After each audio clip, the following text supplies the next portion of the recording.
Урматтуу мекендештер, урматтуу ишкерлер, Талас шаарынын так центр ортосунда Золотой квадрат 16 сотукта жайгашкан.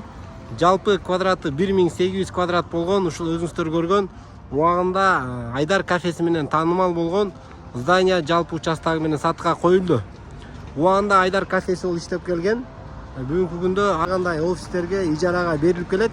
Ушундай центрдин ортосунан чоң здание, чоң участок издеп жүргөндөр, анда эмесе бул видеону көрүп туруңуздар, мен силерге так дарегин айтып берейин. Ушул көчө 1-май көчөсү жана бул Сарыгулов көчөсү. Мына бул жагында Таластын администрациясы, бул жагында почта, эконом, супермаркети, кыскасы бул зданияны жалпы эл билсе керек. Анда эмесе видеодан алыстабай туруңуздар, мен силерге ичинде кээ бир жерлери кулптанып турат экен, бирок ачык жерлерин тартып берип көргөзүп берейин. Бул жагында 3-кабаты дагы офис болуп ишке берилген экен. Анда эмесе мен четинен тартып баштайын.